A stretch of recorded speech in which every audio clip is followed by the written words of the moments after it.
Hey, Pramod. So, I've been thinking, you are business, you got the distribution, I'm chemistry. Wondering we team up? What do you think?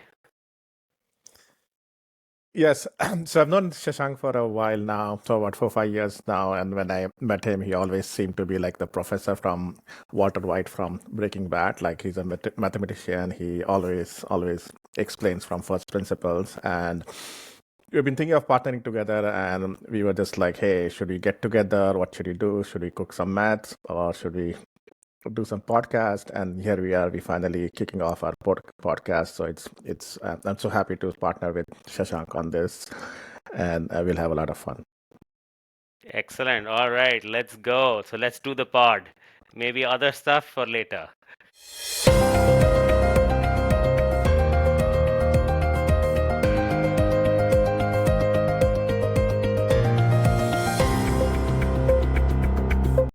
Morning, Pramod. Hope you're having a good Monday. We starting off another week. Last week seemed exciting. Markets seem to have woken up. Lots of activity all around. IPO, M&A. What's your take? Yes, it's good to see this happen. We've been waiting for these events for almost 2 years now. The market is finally sort of opened up. We saw the big IPO, enterprise IPO, Rubrik, really good numbers on the board, and also very good reception from the public investors. And then we saw two big M&As. One is IBM acquiring HashiCorp, which was a bit of surprise for me, and then Thoma Bravo finally picking up Darktrace from the public market. And on the AI side, we saw a lot of buzz with Perplexity raising at like $2.5–3 billion within a short time, and then we had Cognition Labs raising at a $2 billion. So it looks like the good days are back. So that's good for both of us as an investor and a founder, because we want to sort of operate in this environment. That's true. That's true. Couldn't complain, right? We want more activity. We want more vibrancy. So I think, yeah, good stuff for sure. One thing I noticed though, and no, we won't get deeper into it, just to tell the audience as well, we're going to talk about brief things from the market, whatever each one of us are seeing. But of course, we'll focus for the most part on AI, data, and cyber. I think those are the three sort of topics, if you may, and a few others in and around it that both of us like, right? Both of us kind of keep track of and sort of work in. So that's the rough area that we'll touch upon. So coming back to the IPO, I felt like Rubrik was, of course, a no-brainer in terms of, a fantastic IPO that had, great growth, big revenue numbers to kind of speak to Wall Street. It seems though that bunch of these companies that have gone public recently or relatively recently are all sort of in that range, right? 500 million plus type of revenue, a lot further along than how it used to be a few years ago, right? With 100 million and you felt like you were ready to go public. Is that going to be a trend? What's your take? You think like that's where we're headed now? Like if you don't have 500 or whatever number, some big number like that, you aren't ready for public yet? I mean, is that the message? Yes, I think a couple of points regarding that, right? Like one is, I think if you look at companies like Okta and like CrowdStrike and Zscaler, right, when they went public, in those days they used to raise very less amount of money. Like you wouldn't raise like $100 million round. That always used to be like an IPO round, right? So all of these companies had like less than a billion sort of a standalone valuation. So the way public market looks at it, like like this 7, 8, or like 10 is a good sort of rule of thumb. So if you reached $100 million, you could go IPO, because your last round valuation is a billion or less, and you can still go at that, right? But if you look at Rubrik, the last round was about $5 billion. Like Wiz and others, they're like $7–8 billion, right? So now, if a public investor is coming in and they want to pay like 8x, 10x, so they need a path or as close to like $1 billion as possible, and that's what you see like with Rubrik. They're sort of close to $1 billion, and like Wiz is also aiming towards that, right? So it all depends on how much money you raise and what's your last round valuation. So I mean, you can still go public, close to 100, 200. But what's happening is, again, you need a very credible path. You need a path to $1 billion. So there's a thinking that, if you're subscale, like if you're barely sort of 100, 200, you don't have very good numbers, you'll probably not make it in the public market. But if you have a pretty healthy base, about 300, $400 million, and can are still growing about 100% or 60% year over year, you will get benefit of doubt, right? So you'll get a better multiple. So I think that's where that sort of a revenue base is coming along. It all depends on your last round valuation. That's true. That's true. No, it's a good point. Companies are staying longer private. And of course, as you said, the rounds have become bigger and bigger. And the later stage rounds, in fact, tend to be way bigger than what the prior IPO raises were, right? Like, and there's some examples that you mentioned. You go further back in time, it only becomes smaller and smaller, right, in terms of the amounts and valuations. So yeah, absolutely, it does make sense. Does check out, right? And so I feel like it may be just a function of fundraising and staying longer private, if you may, right? And so you're kind of building privately, taking it to a point where it is matured enough now to kind of bring it out to the public. So yeah, absolutely. A couple of M&As out there that caught my attention, got me thinking whether they're going to work or not work. One, of course, everybody was speculating, discussing the whole Lacework Wiz M&A story. Lacework, of course, was one of those, raised a ton, maybe overraised. Maybe that's the reason that they ended up where they ended up. Good technology, but perhaps, I guess the market pushed them back a little bit. What's your take? What's your quick take? Wiz Lacework, that's going to work? Yeah, I think I like the overall story just in terms of the synergies, right? Like, so Lace Work, started in back in 2015, 2016, like way ahead of its time. It was a pure sort of a data and AI play. It was a runtime play when most companies were still struggling with like configuration and CSPM, right? There is a lot of money before product market fit. The market was not there. They scaled GTM more quickly, burning a lot of money, and they had to look for an exit.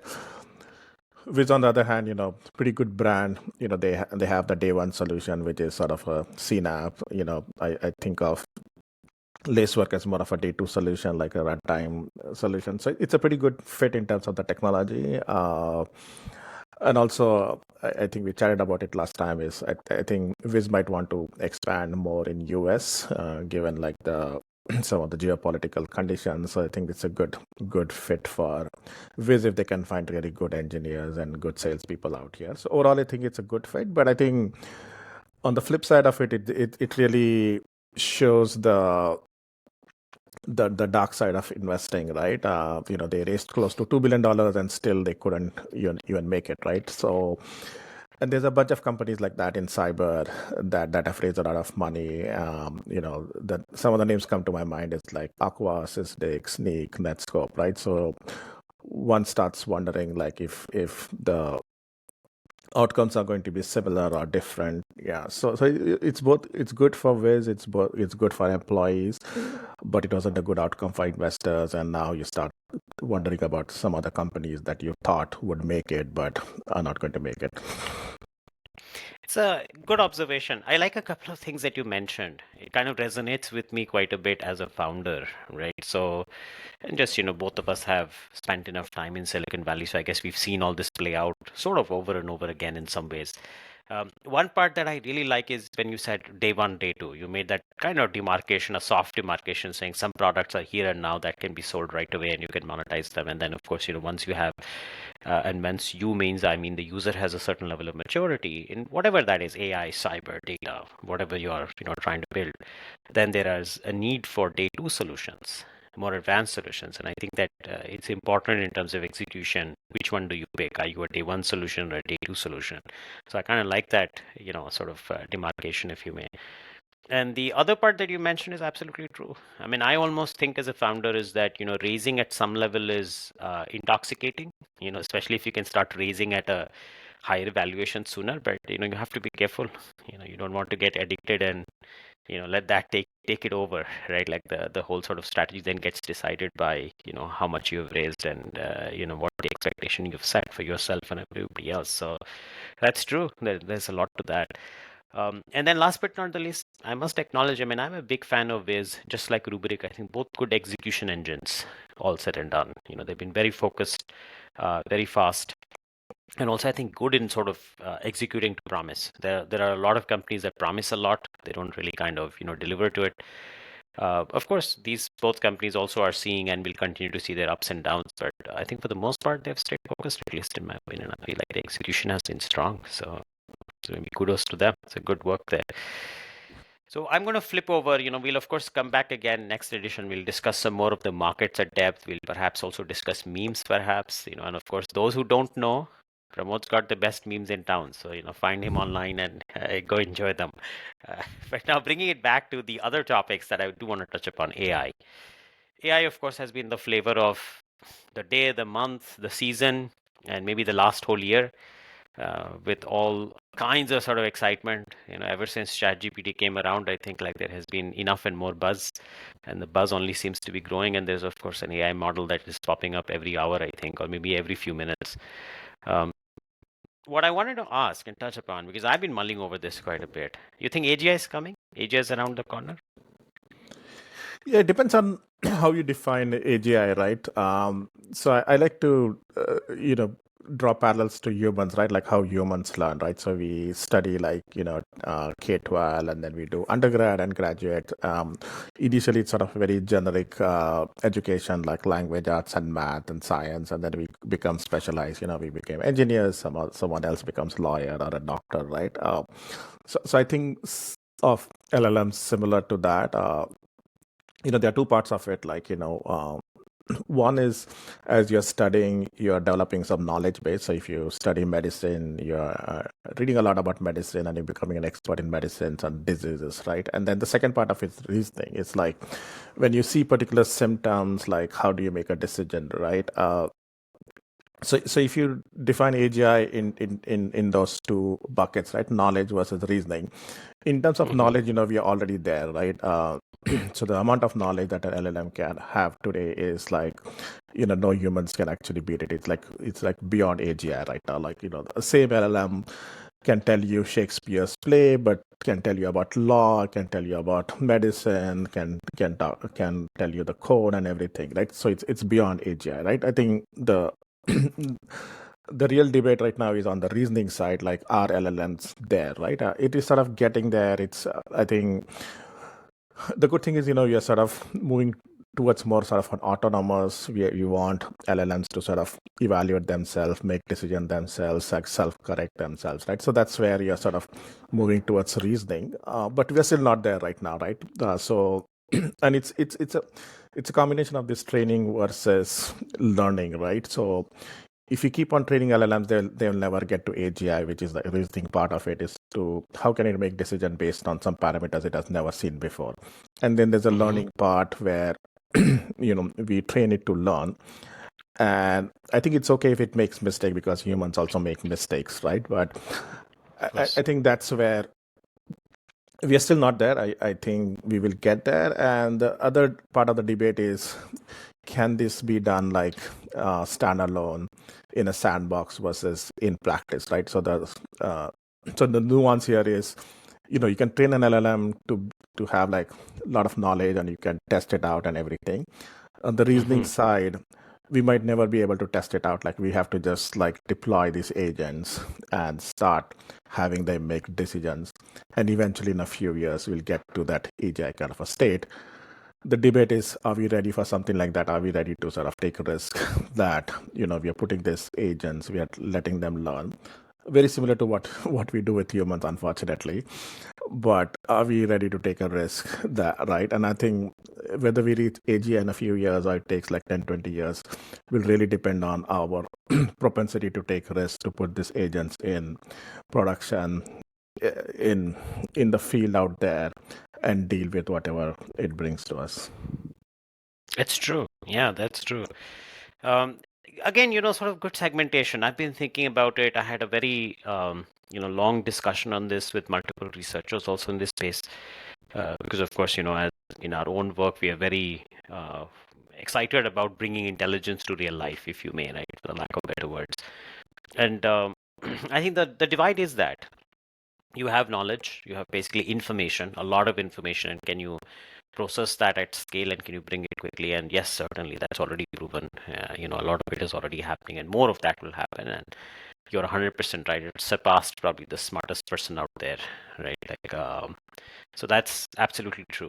On the other hand, I think you are also making a very valid point. Like, can this engine, if you may, right, or can this machine really do bottoms up thinking?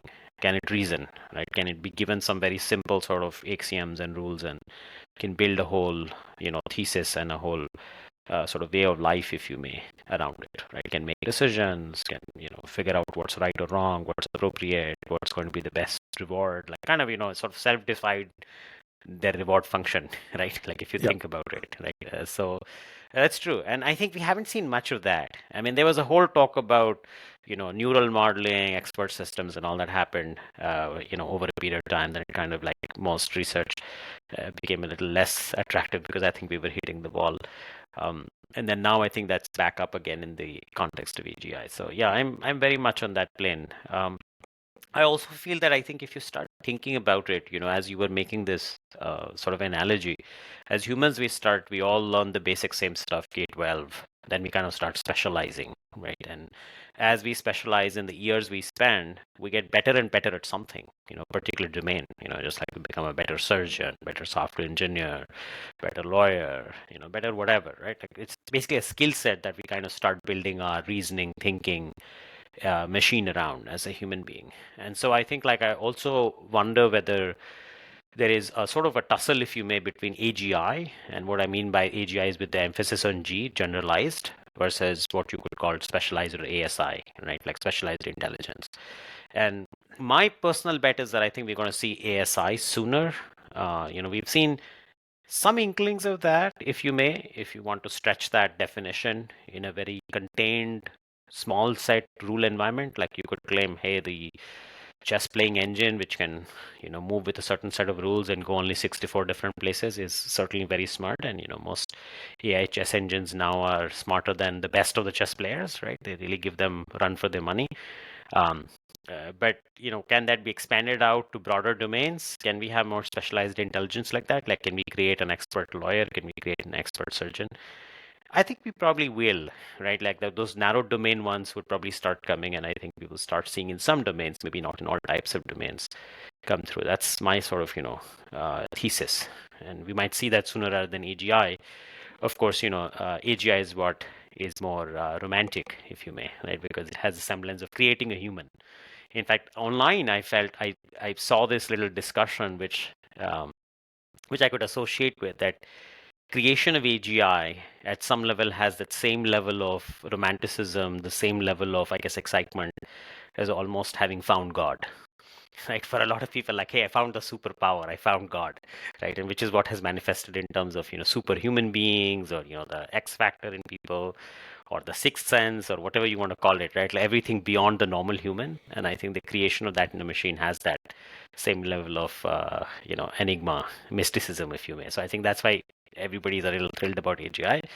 uh, but you're right, like maybe it won't really manifest in that form. It'll just be some general intelligence doing some very elementary type of tasks, maybe not even usable. And then the part you make, which I think is making me think right now, actually, Pramod, I think that's a very interesting point that, if you were to really build a reasoning engine, if you were really to build an engine that could learn on its own, kind of define its own reward functions, go out there in the wild, and kind of make its own mistakes, learn from it, and become better and better and better. Well, you got to create one and let it out in the wild, right? Because how else will we find it, right? Like you got to create one, put it out in the wild, and then maybe look back 10 years later, 20 years later. Hey, did we create like a super interesting smart thing or not, right? And that's the point of sort of the judgment day, if you may, for that machine to figure out and see how far has it made it, right? How it has spawned. But I don't know as a society if we are ready for it, and because there's also the I guess, ethical, moral, and overall other aspects as well, right, that we struggle with.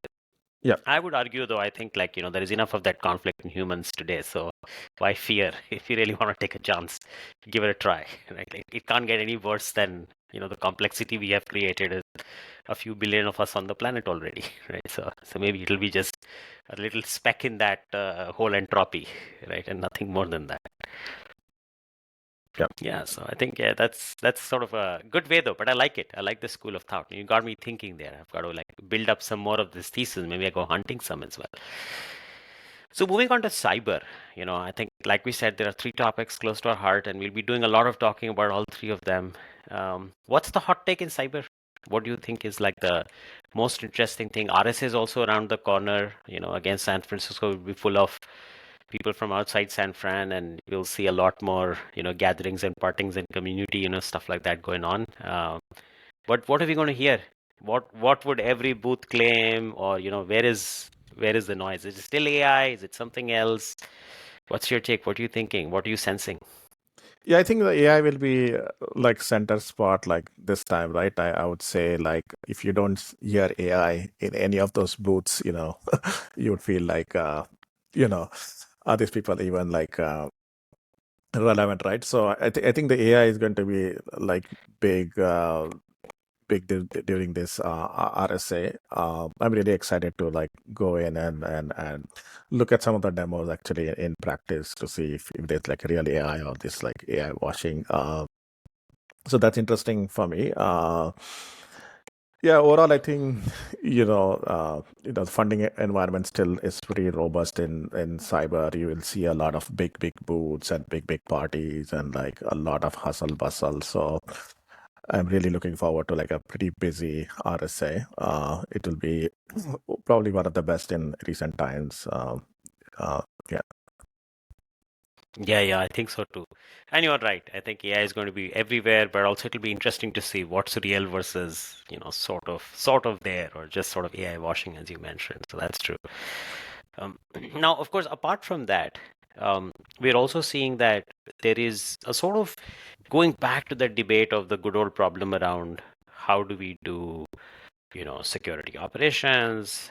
There is a non-stop, unending conversation around platform versus point solution. There's also all kinds of conversations, evergreen conversations, I would say, in the world of cyber around SIM or no SIM, or next gen, or next gen, or I don't know how many more next you want to add to it. So I think there is like those topics. I feel like they might still be out there. Um, there are two companies that I kind of think of in terms of a little further ahead in the game. I'm a fan of both companies in their own interesting way. CrowdStrike on one side, Palo Alto on the other. Are we going to see some big announcements from either one of them? What is your speculation? Because I've been thinking, both of them are aggressive, good execution, slightly different ways of approaching the market. And, I've been wondering. In fact, Palo Alto probably even put out something, right? Saying like, hey, we're going to do this big webinar on 6th or 7th of May or something like that. And, the world would be surprised. I have a feeling this is around their XIASM or the whole story around AI SIM, but maybe it's something else. What's your sort of speculation there? What do you think? It's similar to what you mentioned. I think both companies they're going very hard on AI. Coming in from different angles and different side of the market. Palo Alto sort of coming from top down, trying to replace SIM, and then CrowdStrike just continuing on the XDR story. I mean, we'll see some announcements from Palo Alto on SIM, but I don't see any sort of big major announcements coming from either of the companies. I don't see. I mean, at least I've not heard of any sort of rumors about acquisitions or any sort of big partnerships, right? We might hear one or two sort of big partnerships that are sort of brewing on the private company side, like some of the larger sort of unicorns. So we'll see some big partnership announcement, but I don't think that we'll hear a lot. And also, like these companies, they've established themselves. Like they don't need to have RSA, to make a buzz around RSA to get publicity, right? So people Right. already know this company. So yeah, I mean, you will see them bat a lot. Like we will see some fierce competition, like trying to get customers and CISOs on either of those platforms. So I think the RSA is going to be quite busy for salespeople from both of those companies. It's just how do you get hold of as many CISOs, demo them the product, and get them to sign up. That's true. That's true. And they're both aggressive also when they go to market motion. So for sure. Last one on the cyber before we move on to data, right, for today's episode. DSPM. Now, of course, the DSPM somehow was becoming the darling in the world of cyber. AI came around. Of course, AI is everywhere, right? And then now I also see DSPM players say, "Hey, we are AI enabled or AI powered DSPM." Like AI is being sprinkled there too. But as a broader segment, my sense is there seems to be some continued interest around DSPM. Any quick take on DSPM? DSPM's here to stay. DSPM's going to consolidate. Like, what's your quick take there? Yeah, so I think that has been one of the product that really baffled me. Like I've been wrong on that market. Just to be clear, like initially when it came along, I thought it was like a very small feature of the broader platform, and a lot of the new DSPM Right. players, they started off in cloud, and I thought if you just do cloud, you're going to be part of a CNAP platform, which is what it is right now, and you'll never be able to get larger enterprises because large enterprises have both like cloud and on-prem data. And so if you just do cloud, you're never going to go win against the incumbents, right? So I thought this market will consolidate. I also thought there will be a lot of failures in the market, like some of these companies will not get funding. But so I've been wrong. So I think we saw some consolidations, like there were 3, 4 companies like Laminar, Flow, Right. That and became part of Rubrik, I think, isn't it? yeah, and Flow got acquired by CrowdStrike, and IBM Hmm. acquired another company, and there's some rumor that we'll see like another company getting acquired, right? And then Cyra actually totally debunked the whole thesis. They raised at a very, very high valuation, about 1.3, Right. 1.4 billion valuation, right? So what's happening in that space is I think they're getting the tailwinds from AI on the both the sides, right? So my joke is always like, like founders are building AI for security and security for AI. So, but DSPM is Hmm. one space where you're seeing the the halo effect of both of them. So just starting with like security for AI, right? So that's where they are sort of calling themselves as more of a AI DSPM right now, where so data is becoming very important. Like you must be seeing like a lot of enterprises are using RAG now, and Correct. so protecting that data, having visibility, access control is becoming very important, right? So that's like the AI DSPM is just figuring out what data the LLMs are using, who is accessing it, and I think that's going to be an important piece of the AI security moving forward, and they are out there, and so they and the good thing is like some of the good companies that they have extended to that AI DSPM, and like Cyra is one of the earlier ones who sort of pivoted, extended to that, and they saw that benefit, right? So that's on the security for AI, and then on the AI for security. So that's also where they can use AI, like for example, like in DLP, when you're doing data classification, you can actually do much better job now. Like previously you used like regex to find credit card numbers and PI information. Now you can do like zero shot, one shot learning, and you don't need to like really tag anything right now. So Hmm. my my my pet peeve on this, and like something I was challenging a founder, is to how do you do DLP like more at the at the target rather than source. So most of the DLP right now is like done at the source, where you get the data, you tag it, and you keep sort of following it. And I feel like with Right. LLMs, you might not need to do it. Like you just let the data flow, and wherever you need to enforce controls, you should be able to come and figure out what is PII, PCI, where it came from with the metadata, and just enforce it, right? So I think we will see sort of better DLP data security solutions, and that's where they're getting some of the halo effect. Yeah, yeah. No, I agree with you. And in fact, you mentioned Cyra, which is certainly also signing up some bigger deals. That's what I learned from the market as well. Down in the field, there is some interesting bits here. I think that they're all converging, right? Like in my opinion, at least, it looks like they're all becoming basically data security. Like whether it's DSPM or posture management or more DLP, sort of leak prevention, or even I would say you'll start running into some of the other things that we do with data, right? Like anonymize it, synthetic data, stuff like that. They all sort of become the bigger problem of data security. Of course, not every vendor will do everything, but I feel like they might all converge in a way. And I think you're right. in calling out the halo effect on both sides. So yeah, good to see some of that action there. I was with you, to be honest. I think I was on the same boat. I was like, hey, why do we need another, you know, security posture management with a D this time slapped in front of it? So that was my reaction when DSPM was first coined, saying, why don't we just call it part of CSPM, right? And just leave it at that. And sure, obviously we'll protect some data as well. So yep, good to be surprised and good to learn. We'll keep our eye out on that. And I have a feeling that I think we'll see some convergence of even nomenclature in the data security space. At least that's my hunch. We'll see how that plays out. Talking about data. So, of course, data security is important. That comes in from a security standpoint. Uh, Data, of course, is what we're trying to protect. There's a lot of sort of talk about data being the new oil, data being like, sort of the gold or the sort of crown jewels for the company.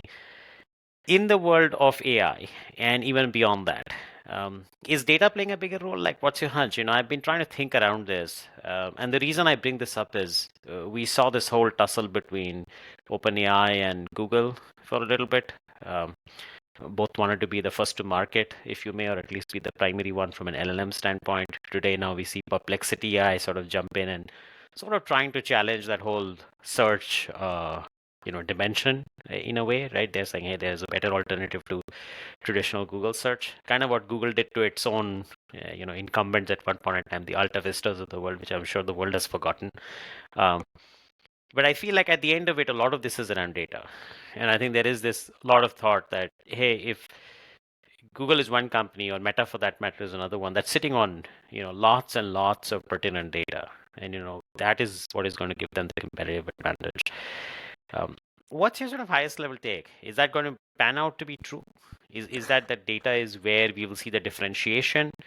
Data is what will get the winners ahead in this race, or will that get commoditized? At the end of the day, there would be no newer advantage, so to speak, beyond the point.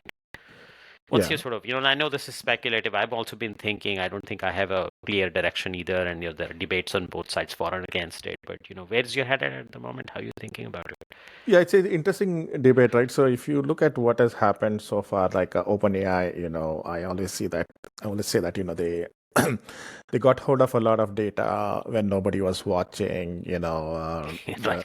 the Reddit data, like Sam Altman is one of the investors, so he had easy access to it. Like Elon was sympathetic to, he was a founder of OpenAI, so he also gave the Twitter data, right? So they got a lot of data for free, and that's why you see the LLMs so much better than others, right? The others are sort of scrambling, trying to get data, and you saw Google sort of licensing the data from Reddit now, so there's sort of this generic public data that is available. I think that will sort of commoditize and taper off quickly, like if it hasn't done already, right? And to your point, I think the next the next horizon is like, how do you differentiate, right? And that's where I think you will see the cost of LLMs actually going up like exponentially, like for every piece of data, because the data gathering is not going to be very easy. Like, Right. think of, you go to a library and you have to scan all of the books to get all of that knowledge, right? So it is going to get more and more expensive. The training is not going to be very efficient. So coming back to like your point about data, yeah, so data will be differentiator, but in a sense that, like I mentioned, there's sort of very generic data that we have today, but then after that, it's going to be very much domain specific data, right? Like in the legal domain, in the medicine domain, supply chain domain, pharma domain.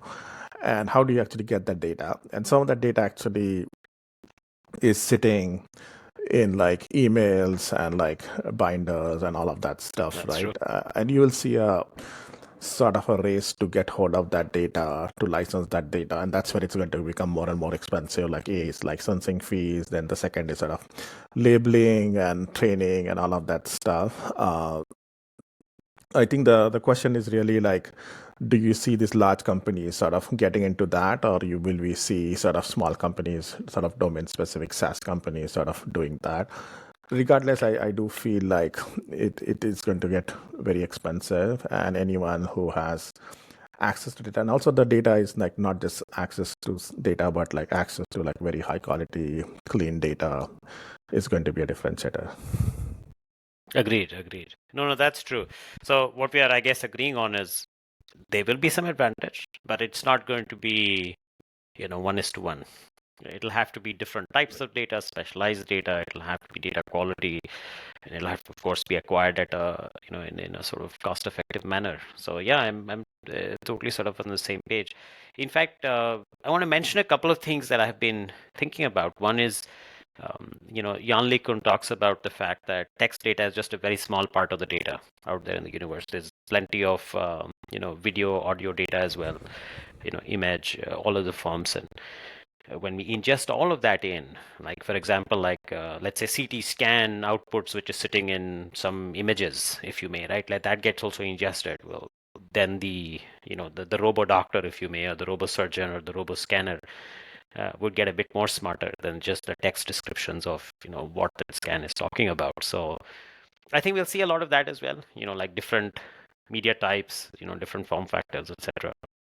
I do feel so that I think from a again, an AI commoditized foundational layer, if you may, or the more core layers viewpoint, they might also start going towards that plateau because the data and the amount of resources would start looking similar on all ends. And of course, we might start getting constrained in terms of availability of data, availability of GPU, and perhaps even, I would say, availability of power. Because, one piece that I was actually thrilled to see Mark Zuckerberg bring up last week or the week before, where he said that the next big bottleneck might actually be power. Because, you can have whatever, a million GPU data center, but then you will start needing gigawatts of, it will become a multi-gigawatt data center. And then, where do we have this capacity to stand up those power distributions very quickly, right? Because now you start running into regulatory controls, government, power distributions, power pricing, and those cycles are sometimes slower, right? Just by design. And they might end up becoming the next high-speed rail project. You know what I mean? Like they will just go through a lot of deliberation and back and forth. So we don't know where that might end up, and we might plateau, right, in terms of what we can go with AI until somebody comes and breaks that barrier. So there's a good chance we might go there. One more piece I want to pick up on data because I've been thinking about it. I saw you even talk about it online. Databricks, fantastic data platform. I'm a big fan of Databricks from an era gone by. I spent a lot of cycles myself in that sort of big data Hadoop era. And they were kind of born there. Spark was sort of, born out of that initial piece. They've, of course, evolved a lot, brilliant set of people. But they're also trying to build foundational models, right now. They're also getting into that sort of, hey, we can also do LLM space. I have not been sure whether that's good for them. I'm a little, not that it's my prerogative. They can do what they want to do. It's their, it's their choice. But just sitting from the sidelines, I'm saying like, why? You're a great data platform. You're one of the smartest bunch of people in terms of algorithms and infrastructure and everything else that you provide. Should you be getting into the LLM race? Is that the right race for you to run? I've been mulling over it, not 100% convinced. What are you thinking? How are you viewing that? Should Databricks do it? Yeah, I actually put out a comment when Databricks released the latest model, and then I deleted it. I saw there was a lot of people sort of supporting it, and I was sort of this lone sort of contrarian voice, so I just deleted my comment.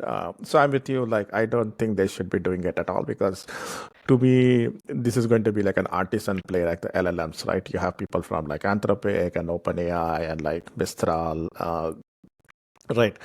It's better to just leave it to them. And the other problem is also, like, I always think about like amortization and how can you actually leverage the investment, right? So this investment is going to go up to like hundreds of millions of dollars, up to $1 billion, right? Like, can you actually uh, can you actually amortize it across your customer base, right? On one hand, I think they're saying that, oh, we'll give you, and also what they're trying to do is they're trying to give it this away for free, and they're saying we have a better model Right. for your own mod thing, right? But they're never going to be able to uh, monetize it very, very well. And because they're not going to be able to monetize very well, they're just not going to be able to get the quality right. So if I was Databricks, I would basically partner with the best LLMs out there, even force those guys to build models for them, because it's much cheaper for them to build models compared to you building models, and then partner with them and make it available, and also make it look like it's a feature and it's a value add versus part of the platform, right? Right.